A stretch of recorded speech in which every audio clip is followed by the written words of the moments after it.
Hey everybody, this is Jose Blasco. We are about to get started.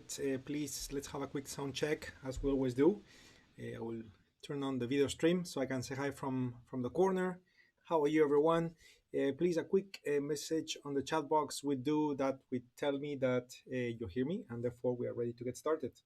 So please go ahead and do that when you have a moment. Thank you so much.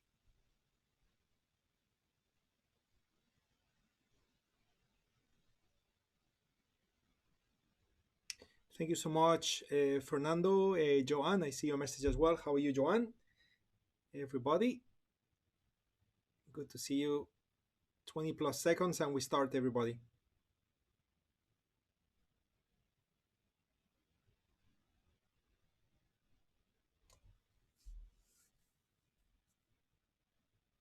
Almost there. 10 seconds.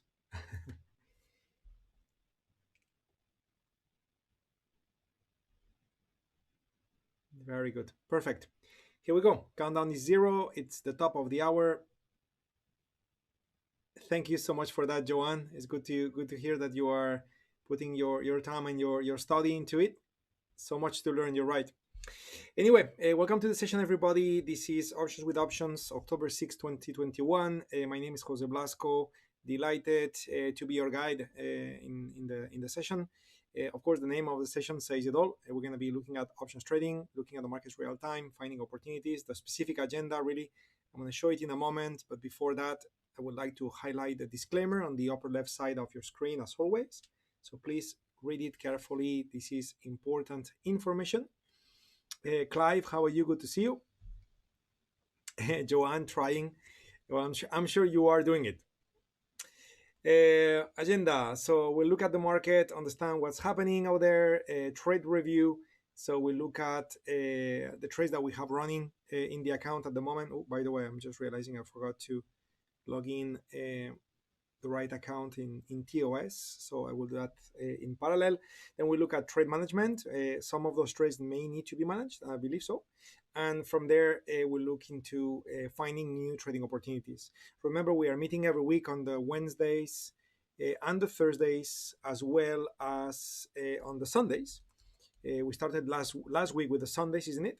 And on the Wednesdays, typically I use more of the time for trade management purposes, where on the Thursdays I use more time to identify trading opportunities. Okay, again, the market is different every time, but this is normally how it goes. Okay, so just keep that in mind. And then on the Sundays, normally what we do is we are looking at the platform itself and talk about the platform. We started last weekend talking about the pages on top, which is such a basic thing, but very important to understand. And basically, what we're going to do each week is to go deeper and deeper into the platform, but at the same time, we cannot separate the use of the platform with the use of options. And in this sense, we're going to have to talk about multiple educational aspects of it. Okay. Anyway, so let me minimize this. We'll come back to TOS in a moment. And we are now going to jump into the platform to begin our market analysis. Here we go. Here is SPY, which I'm loading right now. Chuck, good to see you. Yeah, the recording is there.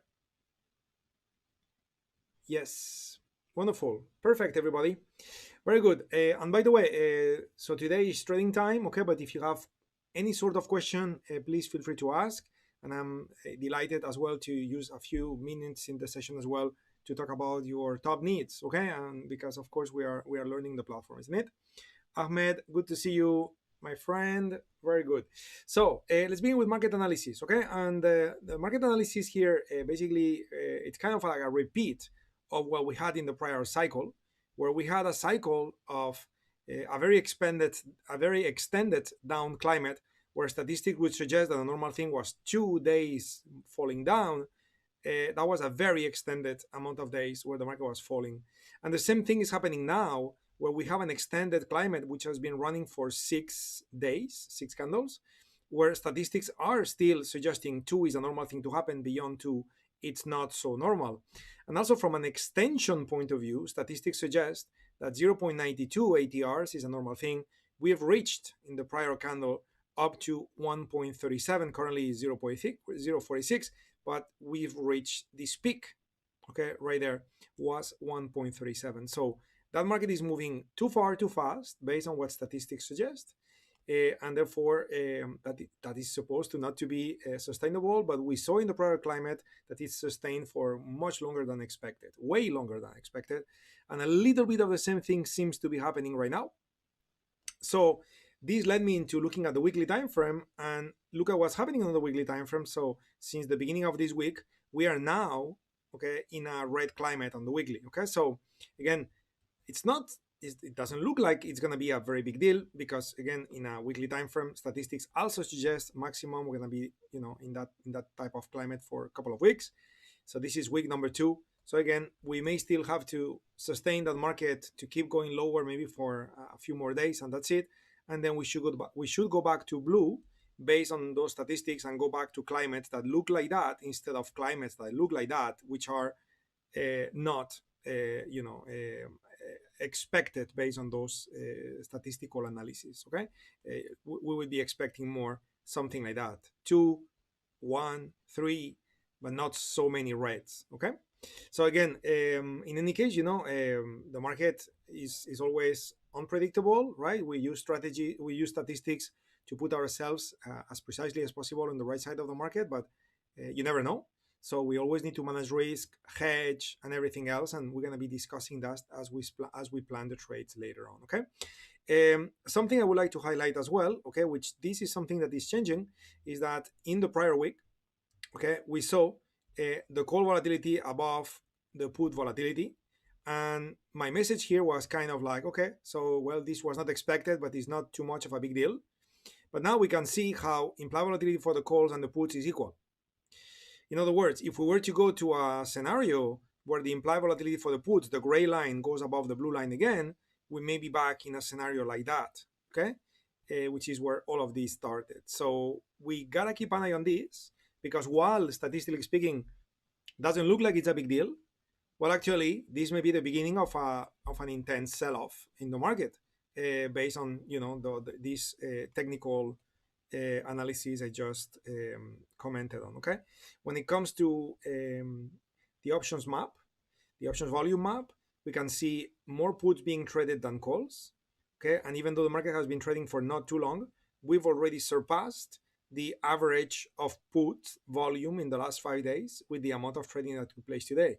Okay, now same thing happened with the call. So there is a lot of call and a lot of put trading. Okay, so it's not that significant at the moment. 1.7 is indeed more than 1.5, but it's not like it's 3 or something like that. So in other words, and also the market started trading just a few hours ago, so we will need to review that later in the day. Okay, so again, summary, lots of uncertainty in the marketplace right now, because the moment you're in a territory where probabilities have not been respected, then you don't know what to expect, right? And then when we see now that from the option side, we can see the puts and the call are equalizing each other. So now that creates even more uncertainty, because if at least you got more call implied volatility than put implied volatility, or vice versa, you will know what to expect. But in this case, they equalize each other. So this is like uncertainty on top of uncertainty, if you wish. And therefore, I was going to say more than ever, but to be honest, that doesn't make sense, because we're always careful and we manage the risk as traders. But if you allow me to phrase it like that, more than ever, if you wish, we got to be careful with what to do, and not to fall into emotional traps, such as betting too hard in any side. You may have that stock you love, that company you love, and it's like reaching a price point you were watching, and it's like, that's it, I'm all in because this is happening. Well, never fall into any of those traps, never in general. But when the market is giving you those indications, even less, because the uncertainty it's to the maximum, if you wish. Okay, so manage the risk, hedge your trades, etc., etc. Okay, good. Mark, good to see you. Good to see everyone. I see the comments on the chat boxes. That's fantastic. Now, what else? The VIX. Okay, so the VIX. Not too much to say about the VIX, to be honest. 22.84.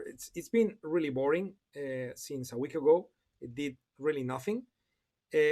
And this is basically one thing that it's kind of showing me that everybody's waiting to see what's going to happen, including the professionals somehow, because the market has been going down. So you could expect more drop, but the uncertainty I'm talking about, I guess I'm not the only one sensing it from the point of view of the analytics we just described. And the VIX has been ranging in a very tight range for many days now. So not too much buying of options, not too much selling of options, or vice versa. And therefore volatility is raging in a very tight range. Exactly. Still no fear, or still no relief, right? See, if the market starts moving higher, it's going to be relief, and the options premiums are going to drop big time. If the market starts falling harder, okay, which could be, even though it's not what probability suggests, but based on what I concluded, and in the weekly time frame, we started a down climate, it could be.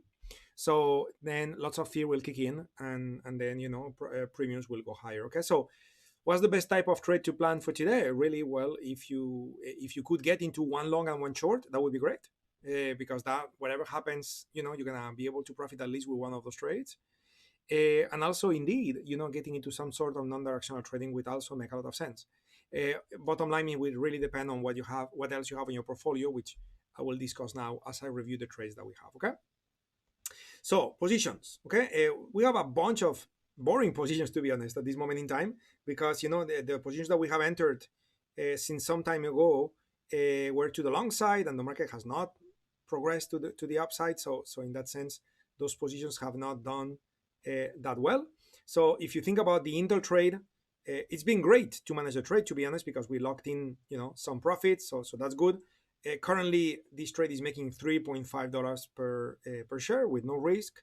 So, well, it's okay, even though October 15 is around the corner now. So, unless Intel moves significantly higher, this trade will end up, being, as I just described, a bit on the boring side. Okay, so let me go ahead and move to the 2-day time frame that we used when planning this trade.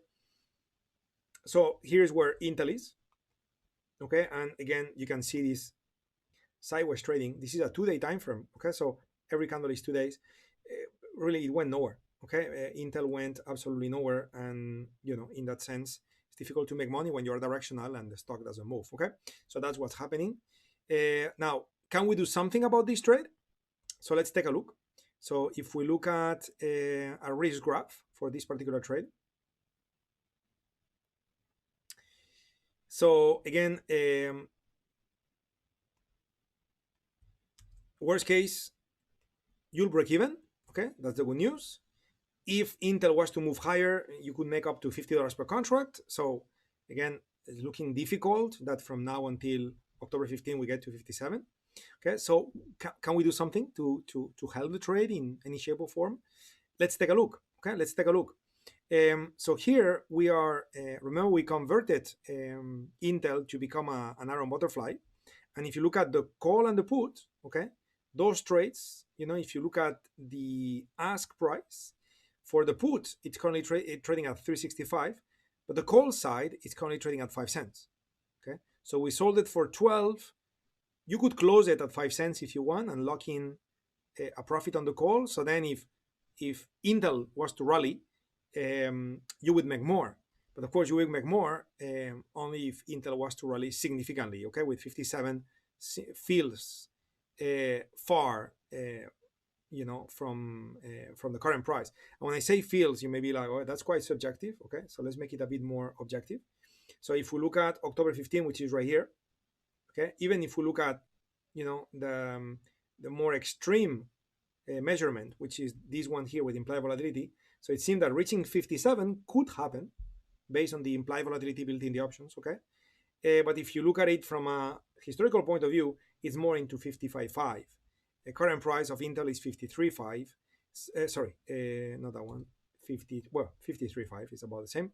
So in other words, it's not really looking like that's a very high probability that we're going to get to 57. Okay, so closing that 57 call for 5 cents could make sense. And if it rallies, you can sell it again and get a bit more premium. But to be honest, I think that there is not much more to gain. So just with the intention of keeping it simple, and let's not add more spending on commissions, if you wish. I would suggest just to leave it alone. I mean, if you are using some brokers, for example, TOS doesn't charge to close short options for 5 cents or less, so you can close this leg for no cost. So then you can do it, but at the same time, you are also giving up on $5 of profit, which would make this trade not to break even any longer, but now to provide a little bit of a loss, because the break even is +2. So if you give up on 5, then you're going to be on -3, okay? Meaning that now you are basically locking in at $3 of loss, okay? So I would just propose to leave it alone, and probably is going to be leaving it alone until October 15. And this is a trade where, we didn't accomplish any goal, which makes a lot of sense, because, that was a trade that was entered expecting the S&P to start giving us another push, ideally making all-time high, and instead we just saw how the S&P has given us two red climates that were not expected in duration, meaning it's been falling intensively, and therefore you cannot expect a long trade to make much money. So if we end up making $2 on the trade, I guess it's a fair management. We basically converted a trade that should have been losing into breaking even or $2 of profit. Okay, so that's it. Okay, now what about ADM?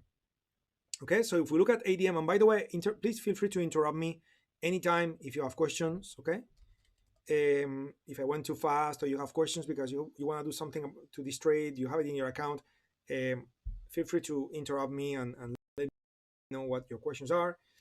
With ADM, actually, it's going to be better if we watch ADM on. Let me float this out. So with ADM, we got into this trade, and this trade has really been a teaser until a few days ago, where we did hit our target. Our target was 62.5, and we hit that. That was the top of the candle yesterday. Okay. Now, I want us to examine this trade a bit deeper. Okay, to understand if that was a target that would have implied exiting the trade or not. Also, remember this trade was entered as a hedge. So at that time when we entered this trade, we had multiple long positions in the portfolio, and we entered this as a hedge in case the market was going to fall like it did. But then this trade actually didn't hedge much, because while it fell very hard at first, then it actually, that was here, it fell, then it rallied very hard, and then it fell very hard, and now it rallied very hard again. And it's basically a sideways market if you think about it. So you cannot be helped by a hedge if that particular instrument then becomes sideways. It was not sideways when we entered, but then it became. Okay, so the trade didn't help too much, but I want to examine what is it that we have in the account right now, so we can talk about what to do, if any. Okay, so I'm going to open a risk graph for this trade, so we can understand better what this trade is doing at the moment. So this trade is made of long 33 shares of stock, and we have a bear put spread, against those 33 shares. This particular trade has currently 8 positive delta. Okay, so we got 8 delta positive, and that means that if the stock continues rallying, there is a moment in time where we're going to start making profits, which is above 64. In this case, okay, this has changed. Okay, if we were to go back in time, reaching 62.5 was going to be the place where you started making some profit, but because it took so much more time, and of course the bear put spread we own is losing value as time passes, because it's a negative theta position. So now, instead of 62.5, to break even on the trade, we need to wait all the way to 64.5 or 64.2 or something like that, which was not the case before. Okay, so in other words, while we reached the target yesterday, that's the target that we planned like 2 weeks ago or something like that, and that target was reached very, very late, because the market went down very heavily and didn't reach that target yesterday until much, much later, and time decay hurt this position in the meantime. So what to do in a case like that? Well, there is good and bad. Okay, there is good and bad. So let's see what we can do. Okay, let's see what we can do here. So first of all, the worst case, if everything ends up the way it is, okay, and I position my mouse where the current price is. So let me freeze the screen. So then this trade will lose 98.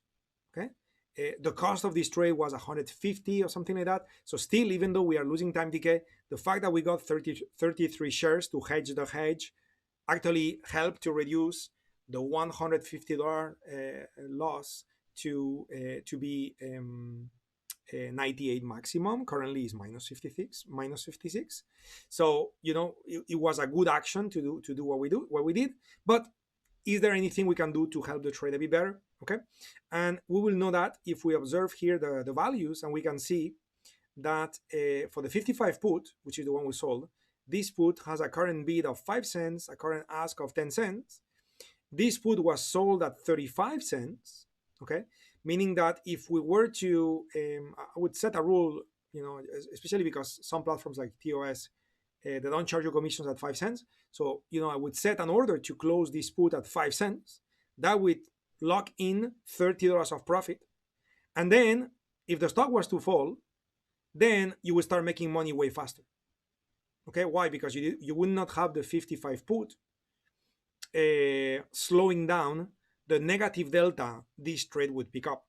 Okay, so that would be lovely, to be honest. Okay, it would be great that the stock goes higher just a bit or stays there for another day or two. These 10 cents become 5 cents. We close it, and then if the stock falls, okay, then this hedge is going to act very quickly, because now you are long a put instead of a put spread. Okay, so it's gonna pick up deltas much faster. Okay, so therefore the action to be taken here, okay, is to be ready. Okay, let me simulate, and you will see what would happen if we do that. So if I was to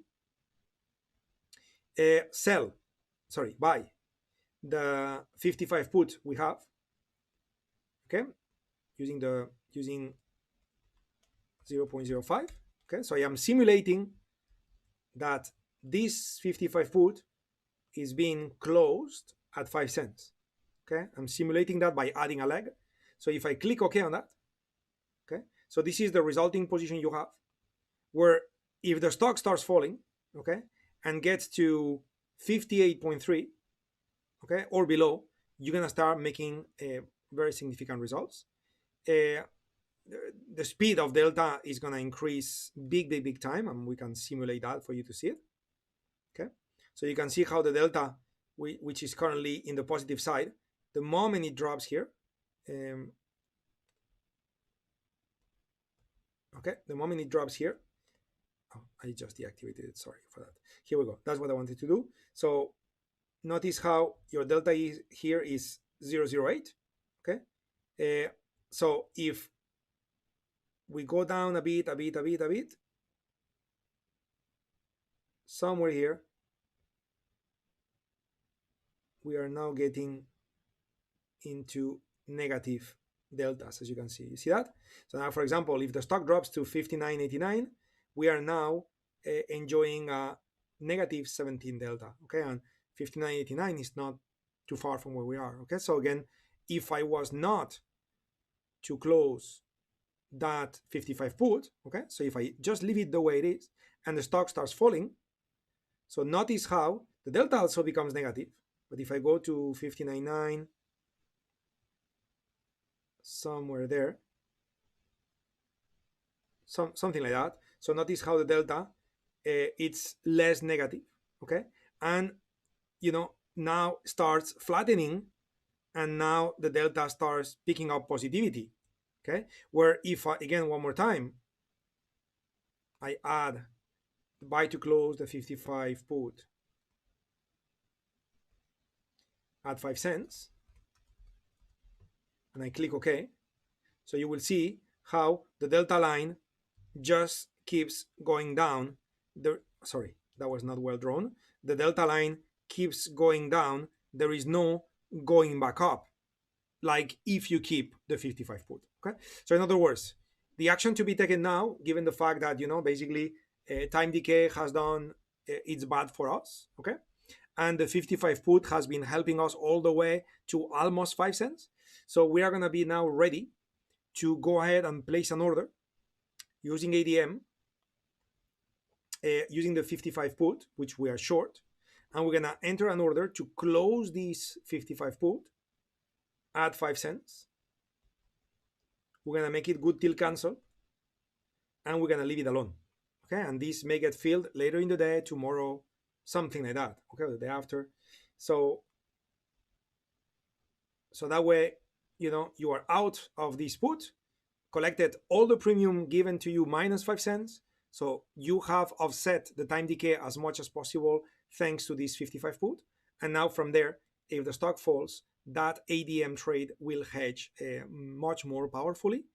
And that's a good one to have, especially because of what we said about the S&P, where there is plenty of uncertainty. So meaning one possibility is that it's going to fall. And by the way, if it rallies, okay, you will still pick up positive deltas. And if it goes to 64 point something, then you will be able to close the trade and break even, as we saw earlier. Okay, so we are going to leave this trade, okay, and continue with it with that additional tweak, which is ready to close the 55 put at 5 cents. I'm gonna have a sip of water, guys.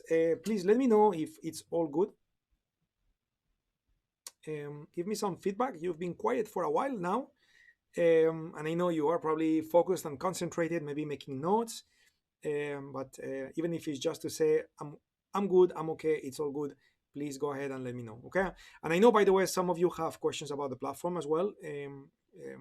Good moment as well to throw them out there before I get into planning trades. Okay. Okay. So CL, what do we have with CL? So again, another case of a trade that we put together some time ago, before the market started falling badly. We were expecting CL to react to the speed bump and go back in the opposite direction, but it didn't. Okay, I guess for obvious reasons. If you look at this graph and the S&P is exactly the same. So, we are just waiting for the S&P to come back in. Of course, there are a series of risks that are now being seen on this trade, such as the put are way higher than the call. Okay? So it's like major fear. We had something like that before, and you can see what happened to CL, right? So not ideal to see that, but again, the stock does belong to a strong sector. We did pick up that when we did the filtering. So I'm okay with the trade, but indeed, if I could get defensive in any way, I would like to do that. Okay, so let's assess if there is anything we can do to get a bit defensive, or basically we just need to do nothing and wait, like it could be the case in a trade like that. Okay. Watching your every move. Thank you, Joanne. Okay, order is in. Listen. Yeah, good so far. Thanks a lot. Chuck, platform question. Can you show or run through the options replay? Yes, indeed, Chuck. Let me complete what I'm doing here with CL, and there is another trade, I believe, is Pfizer and Twitter, I believe. So let me check those 3 trades, and then we're going to look at the options replay. So, so let's go ahead and take a look at what is CL made of. Okay, so I'm going to right click and bring it to the risk graph because this is more visual in order to understand what do we have in our hands. Okay, so what we have in our hands is a trade where the current price of the stock is there. So right now we are on our way to absorb and assume the maximum loss of the trade, which is $177. Okay, so the worst case, we're gonna lose 177 on this trade. Not a big deal. Of course, we were expecting the stock to go higher and then this would happen. Okay, but it didn't because the S&P has been moving lower, right? Dragging the stock with it. Okay, so what can we do? Well, not too much. Okay, initially not too much. Maybe we can help the trade and alleviate a little bit the problem. But initially not too much because the stock has been moving very much against, and with the put side, we cannot do too much to help. The one thing we can try to do is take this call, the 81 call, okay, and maybe, okay, so be ready, guys, because I'm going to talk about something advanced here. So the way this trade was built is, we bought a call. Here we go.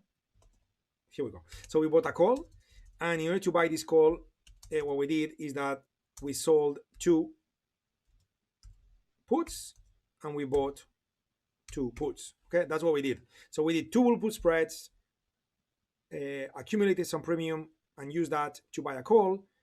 So what's the risk? The risk is the distance between strikes minus the premium collected, which was 23.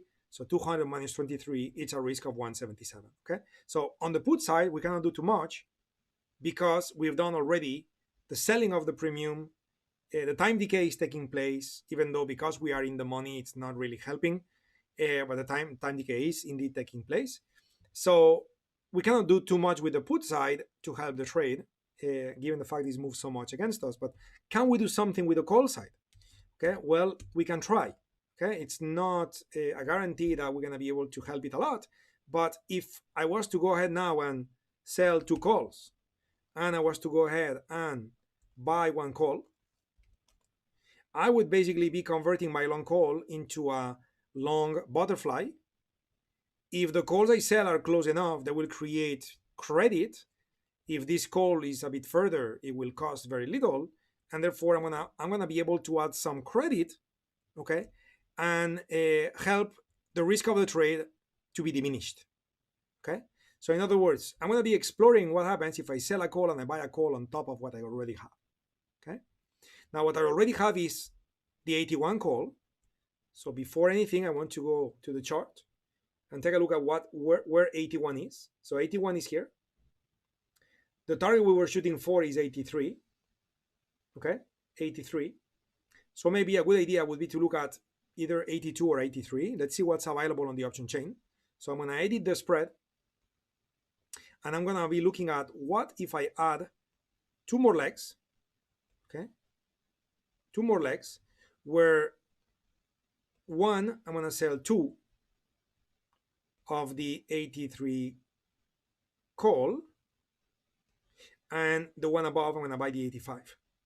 So if I already own 81, right? So if I sell 2 of the 83, that's 2 strikes above. And if I take 83 and I think of 2 strikes above, that's 85. So I'm buying the 81, selling 2 of the 83, and selling the 85. And that now becomes a long butterfly together with my bull put. Now, notice I just changed this to mid because everything on the top is already filled. That's what I have in the account. Those are the new legs I am considering adding to the trade to see if that's going to help. So let's take a look.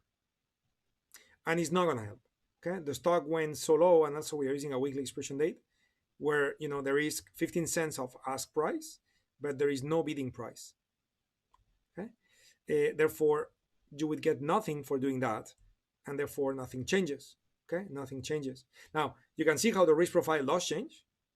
Okay, the risk profile does change, and it creates a little bit of a triangle here where 83 would be the place where you have the maximum profits, which coincide with the target. So that would be a good move, but there is not enough premium here.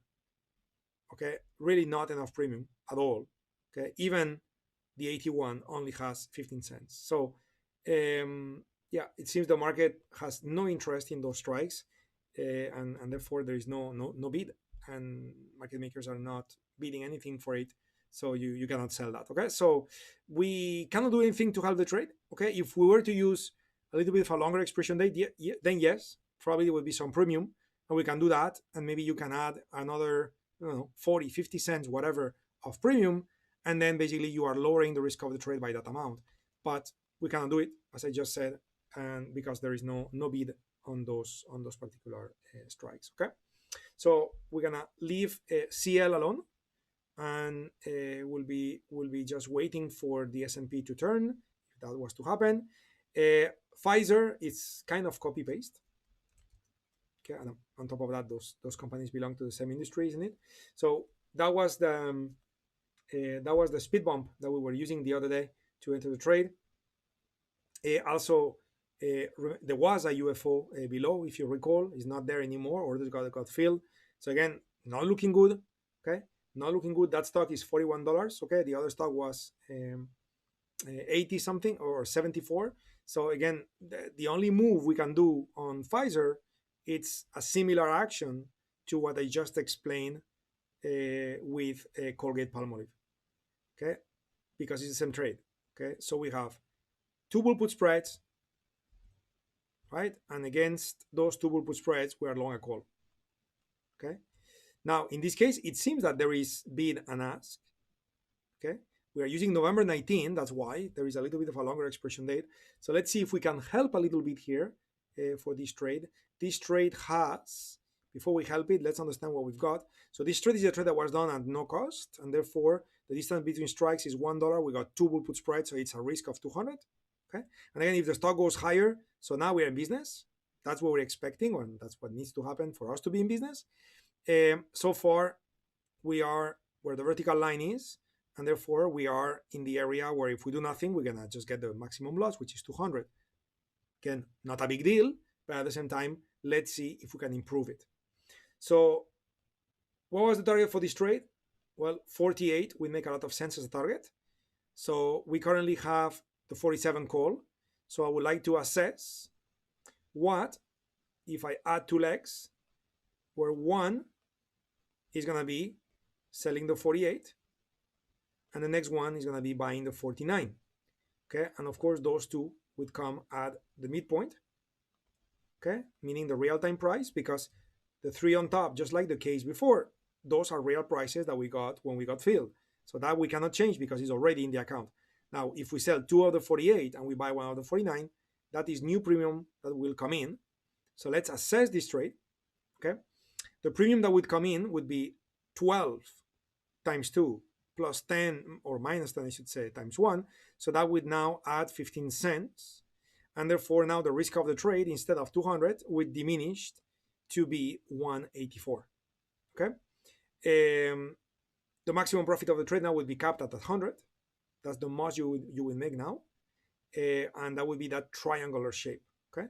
So is that helping in any other way? Well, if we go above 43, now we're gonna make 15, okay? As long as we are above 43, we're gonna make 15, 15.5 to be precise. If I remove those two and I do nothing, so above 43, I am breaking even. And, I need to reach 47. Okay, I need to reach 47 to make money on expiration. Okay, to make money on expiration. So, as you know, I am in a pessimistic mode right now, given the uncertainty we see in the market. So now you have 2 choices: do nothing, and if the stock stays ranging, and the stock, let's say the stock end up, at 45 on expiration, right? Well, now you're gonna be making nothing and losing nothing, is break even, okay, which is that value right there. Okay, if I was to choose into that versus what if I do the trade I said before, which is sell 2 of the 48 and buy 1 of the 49, okay, midpoint. So if you were to do that, so now above 43, could be 45, could be 44, anything above 43, now you're gonna make 15.5. And if the stock does rally to the target, you're gonna make up to $114. So what would you do if you are pessimistic? I mean, if the stock didn't move against you and you're shooting for the target, well, the other trade would make more money if you reach the target. But now the stock went all the way against, right? And now, 1 standard deviation of price movement is that purple line. So it seems that from now until November 19, a normal thing to happen would be to reach 46 something.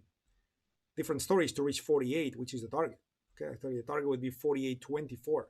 So not so clear we're gonna get there. Okay, so in this case, I am going to opt to add the calls on the call side to convert my long call into a long butterfly.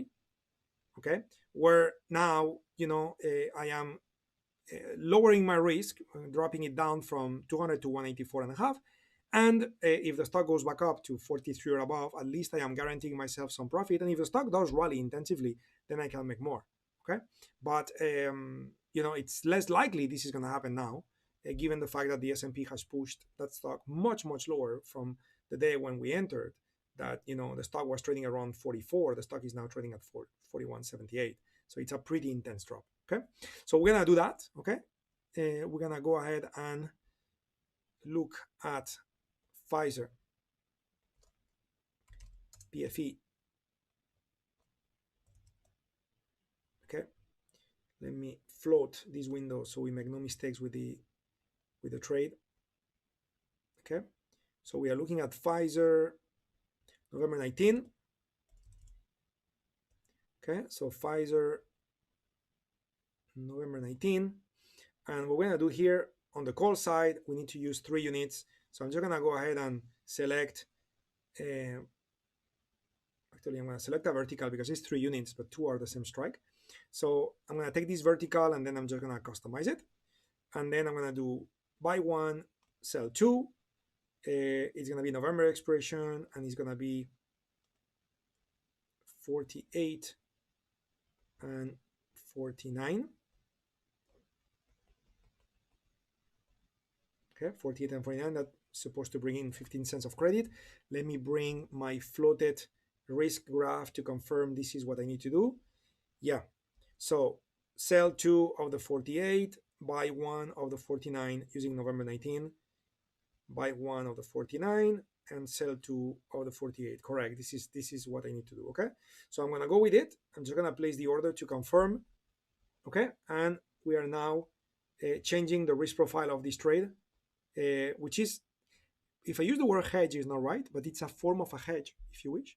Okay, not a hedge as the stock moves against us, but a hedge in case the stock doesn't move as far as we need it to go to reach the target, which is looking like that is what may happen given the fact that the stock has moved intensively against us since we entered the trade. Okay, so we will be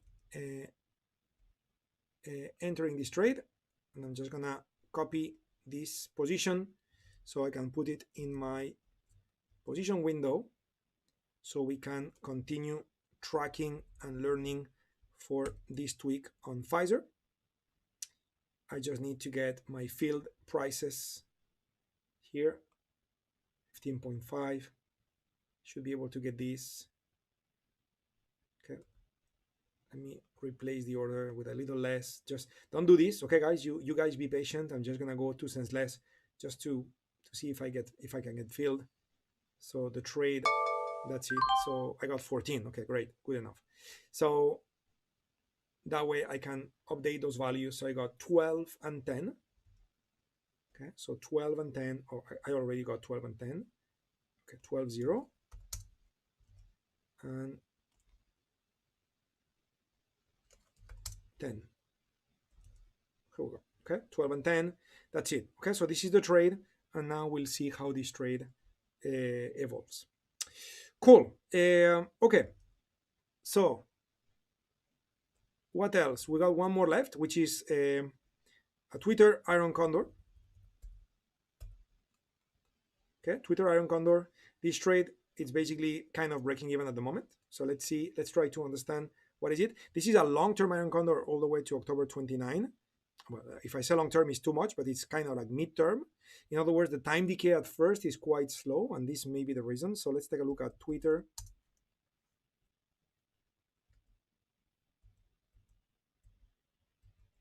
Okay, and here we go. Here's Twitter. Okay, so we entered this trade, where the beginning of this purple area started.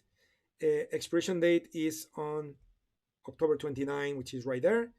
This is where the purple box ends, and as long as we end up in this purple box, we're gonna be okay. I mean, it's not exactly where we're gonna be okay because the break-even points are not exactly where the purple lines are. We'll need to talk about this more in depth. We will, but right now, from a probability point of view, you can see how our cone crosses the purple area without surpassing our upper or bottom range, right? The purple lines. Okay. Again, I need to add a few more rules for trade management for the Iron Condors, which we'll discuss in future sessions. But basically, what this is telling us so far is that the trade is doing what it's supposed to be doing. Price is moving in the area where it's supposed to be moving, and therefore there is nothing to do. Just let time decay to take place, because this trade, is looking okay for it to produce what an Iron Condor produces. Okay, so there is no any sort of additional comment to be added, and we are done with the review of positions. So I'm going to take a look at the chat box and get your questions, and then start planning trade. We got 15 minutes. This is the challenge I have every time on the Wednesdays, where there is so much to review about the trades that then it's difficult to have additional time. Okay, but let's begin. So platform question, Chuck. Run through the options replay. Okay, good. Yeah, so the options replay, it's something that allows you to simulate trades, all sort of trades, no matter the type of trade you want to simulate. I'm talking about options trades. And basically you get access to the options replay by getting into studies. And then you have the options replay right here. So then what you would do is that you would select it, just activate it, and just, it doesn't matter what it says, just click OK. So this shows on the bottom part of the screen. And the moment you have it in the bottom part of the screen, then the first question is, okay, so what's the date in which you want to start simulating? Okay, so let's say you want your simulation date was here, so you would just bring it here. Okay, and once you have it on the right place, so then it's time to right click on this vertical line. Okay, and now you can edit the specific trade that you want to simulate. And by default, it's going to give you options like every other menu in top, where you can select, short iron butterfly, long strangle, whatever. So you can either do that. Let's say you are simulating a bull put spread, bull call spread. So you just select bull call spread, and then you'll be given some suggested strikes and expiration dates, which you could obviously change. But the other way to simulate this is just forget about what you were given. Okay, you can maybe just delete everything and just keep adding legs, and depending on what you do. So if I buy a call and I buy a put, okay. So I mean, the title here on the top may stay the same or may change when you click OK. But basically, you just keep adding whatever you want to add when it comes to expiration dates and when it comes to strikes and puts or calls. So you can just add whatever you want. And once you have it, you just click OK. And the simulation will take place, showing you what the P&L of the trade was through time and all the way to the expiration date, which is when the line interrupts, which is the expiration date that you have selected when you right clicked on the vertical spread. Okay, so this is how you do it. So you basically enter whatever you want to enter, you drag it to the right date. The sequence is drag it to the right date, then enter whatever you want to enter. Now, of course, you can see now how it shows as unknown. Why? Because this thing is not known. It doesn't have an options name, because you're using different expiration dates, different strikes, calls, pull, all mixed up. And it's not a classical, like, bull call spread, long straddle type of, known book option strategy. So it says unknown, but basically you can simulate whatever you want, including adding stock shares. Maybe you add 25 shares on top of that and you want to simulate the whole thing. So when you do it, that's it. You click OK, 1, 2, 3, and here's your result. Okay, so that's how you do it, Chuck. And hopefully this answers your question. If it does not, let me know what is it that you're looking to do, or I can help you better this way. When you do that, no vertical line comes up. Are you using a daily time frame, Chuck? Yes, correct. Yeah, this is designed to be done on a daily time frame. Other time frames will not show it. You're correct. Got you. You were in 60 minutes. Maka, just to confirm, for Pfizer, for 2 contracts along butterfly, would be 2 of the 49 and 4 of the 48 short. Yes, correct, Maka. What you just said is absolutely correct. Yep. Very good.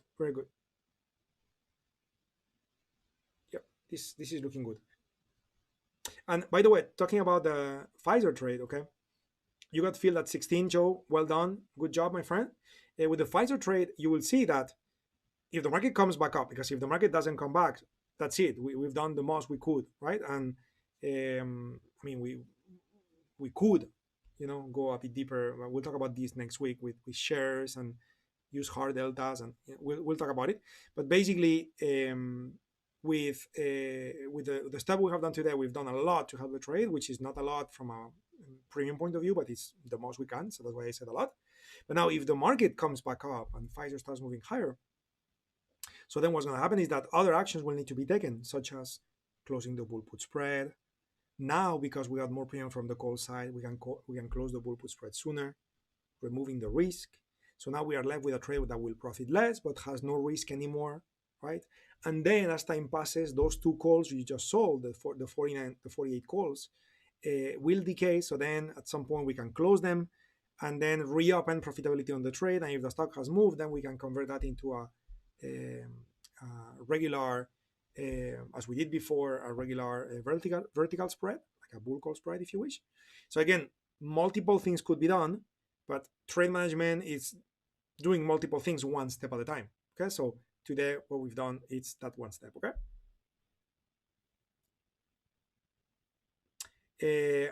Can top have multiple workspaces? Yeah, actually, workspaces is a concept of TradeStation. In top is called pages and is multi-monitor by definition. So I recommend you Chuck. Oh yes, I see. Mark is answering that already. Exactly. Yes, please watch it on the Sunday session. You will see it on the YouTube channel or here on the private room. On the upper left, you have the drop-down menu. Look for top, okay, which is the top session that took place on Sunday, and you will learn more about that. Yes, Mark, you're right. It was a very lengthy explanation. It was the most boring session ever, but it was important and needed. Okay, so now it's that's it. You guys have the knowledge, and it's recorded for the eternity. Okay, but the following sessions will be a bit more fun, isn't it? Talking about how to save the pages and how to open the pages is not so much fun, but it's indeed important. So you make sure you don't lose data, you don't lose your work. Okay, cool. Okay, so let's go for it. Okay, so what's the S&P doing? Okay, same as before. Great, nothing has changed. We're exactly in the same place. Great, good. So what's the VIX doing? About the same as before, a bit lower than before, about the same. Okay, got it. Good. So let's take a look at the scanner. Okay, and again, since I am in pessimistic mode, as I said before, I can see risk coming in. What I would really like to do today, because if the market pushes back up to tomorrow, which could be because we have a red climate which is overextended, then the premiums are going to go down. So what I would have liked to do today is, if I had the time, was to do an iron condor, sell premium, collect the premium now that the VIX is 20 something, and then do directional trades. But because we only got 8 minutes to go, I'm going to be looking into finding a short, because we got multiple longs in the portfolio right now and we only have ADM to hedge, which is why my portfolio is not doing too well. When you look at the performance here, given the fact that we only meet twice a week, and here only ADM is a trade which is short. CL, Intel, Pfizer are all long, and Twitter is non-directional. So my longs never got helped from the hedging trade, because the hedging trade was a little rebel. It never helped as a hedge, isn't it? So in a normal case, what you would have done is to find other shorts to accompany those longs as a hedge, and help offset the fact that the market fell, and collect profits on the way down. And this would have alleviated both your overall P&L for the year as well as the net result on the account at the moment. This is not a big deal. 347 negative is nothing. It's not a big deal at all. We'll transform that into positive figures. Okay, it's a matter of just keep adding the right trades and keep managing the risk and going with the flow with the market. But at the same time, I want you to understand that I am under hedged, okay, given the current market condition. Okay, weekly climate is now red, so I am under hedge. So if I'm gonna put something as a priority, I'm gonna looking for those short opportunities. Okay, so I'm gonna scan for top negative. I'm gonna do this fast, my friends, because we have limited time. I'm gonna go for mean is less than 20. I'm gonna go for looking for stocks that are weak. I'm gonna look at my list. I have it. I'm gonna look at no strength. I'm gonna look at earnings that are at least 30 days out. I'm going to look at auto climate to be confirmed down and sensible, and ideally near the 9 EMA. Okay, so I'm asking a lot. Let's see if we got something like this. No, we don't. What if I don't have requests for volatility? We don't have it. What if I don't look at anything near the EMA? We don't have it either. So that's interesting. That is interesting. Do I have anything else selected here that is, this is unchecked? Group rotation down. Oh, okay.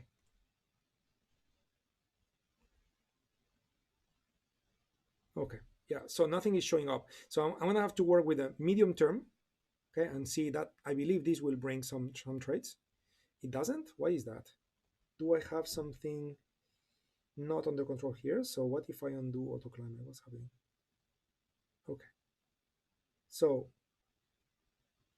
if I get my auto climate, so I guess all the climates are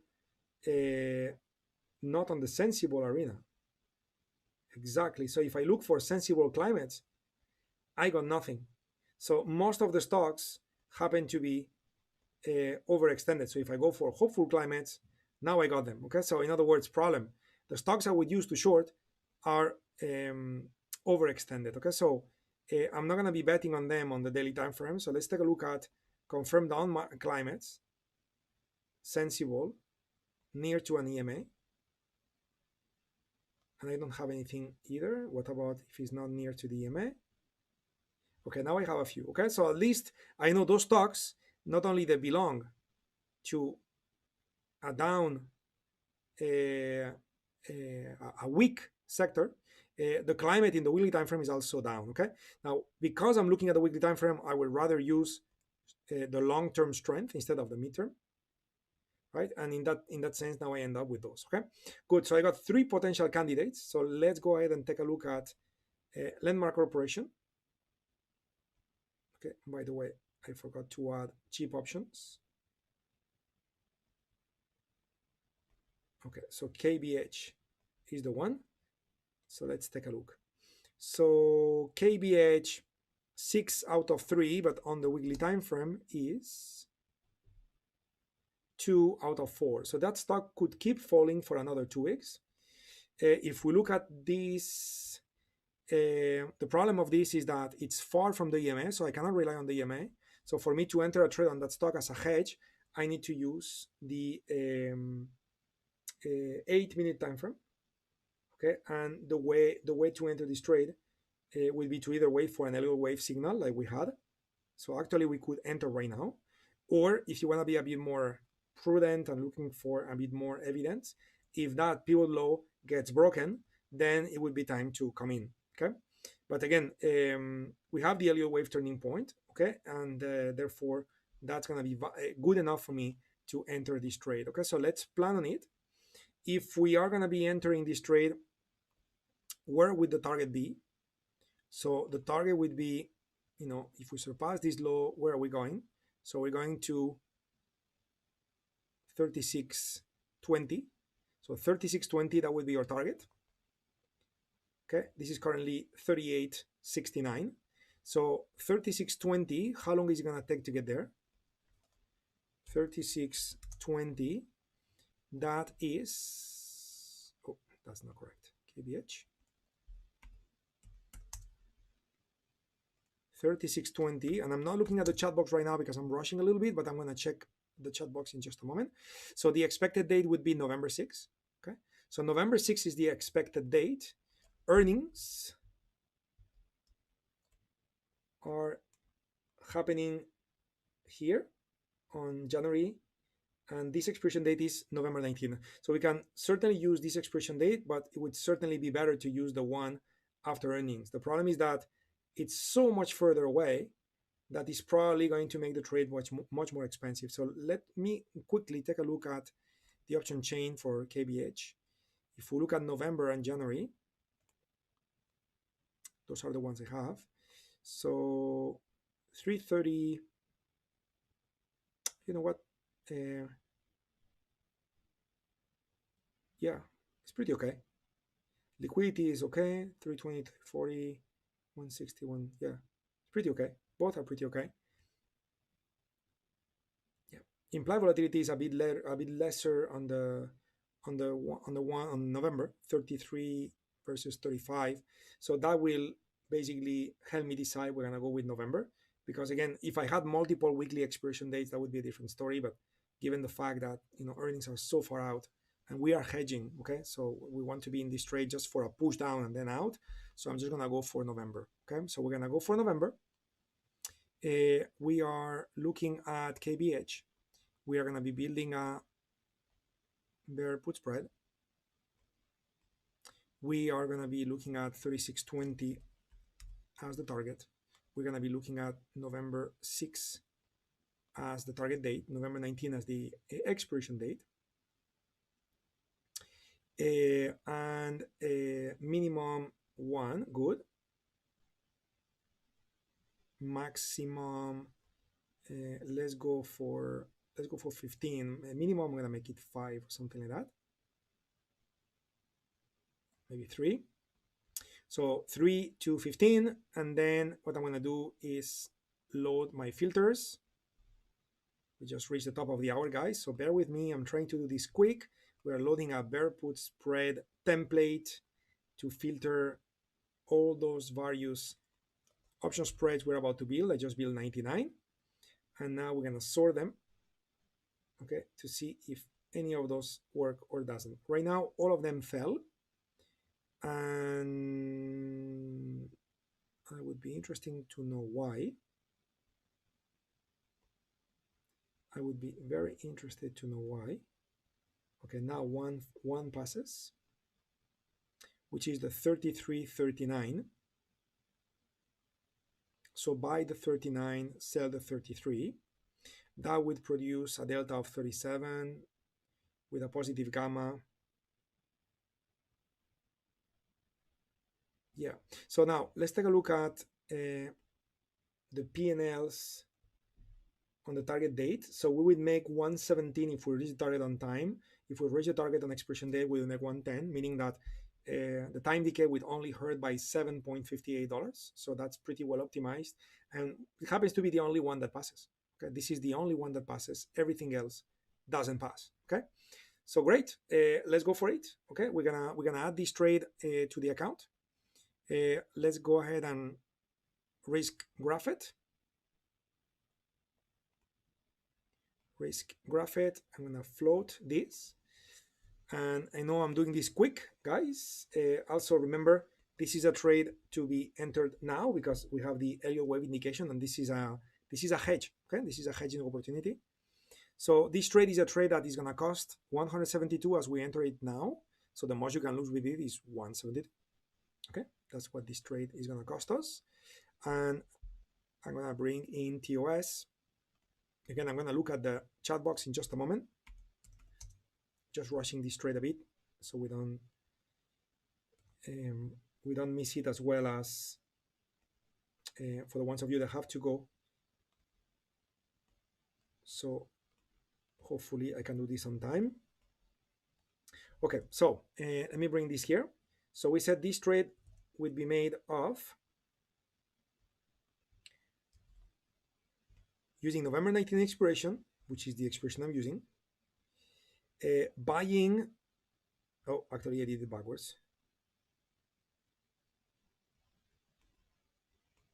Okay, here we go. So we are buying the 39 and we are selling the 33. Okay, buying the 39, selling the 33. This real time is 172, between 170 and 175. Here it says 180, but of course it's TOS. The way I'm using it right now provides delay data. So I'm gonna try. I'm just gonna go for 175 in my case. So hopefully I get it filled immediately. In your case, try to negotiate this a bit better. Maybe 172. Maybe try 170. You may get it with a bit of patience. I'm just gonna confirm and send and see if I can get it. Okay, so this is the trade in case you want to take a screenshot. And in the meantime, I'm going to be looking at the chat box, okay?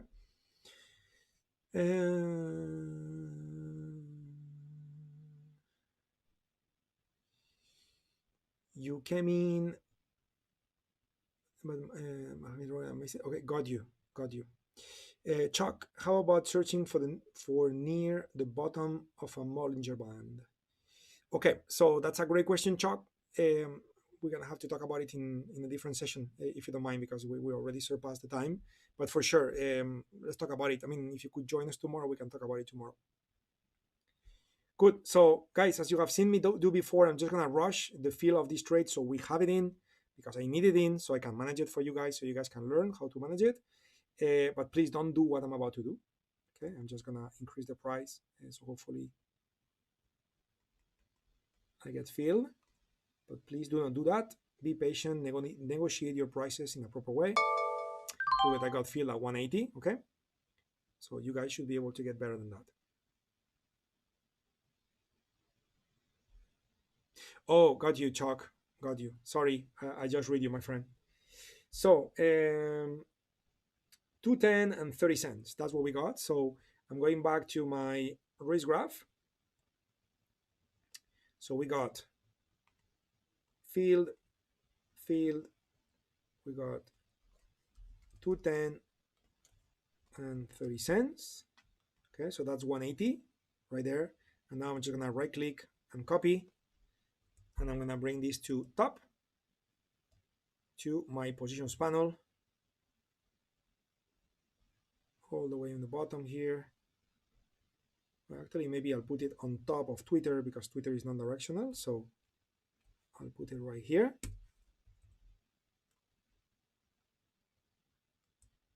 Here we go. That's it. Okay, so we have it here, and now we can learn from this and monitor it and everything else. Anyway, my friends, a pleasure as always to be in the session with you, my friends. I will see you tomorrow, same place and time. Be ready for a few more trades tomorrow.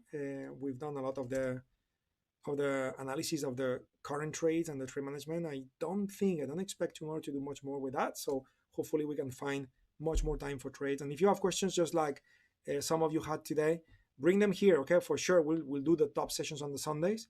But you guys are using the platform actively, and some of you with real capital and everything. So don't stop yourself from asking questions, guys. Okay. Very good, everybody. You take care. It's been a pleasure. See you tomorrow. Bye bye, my friends.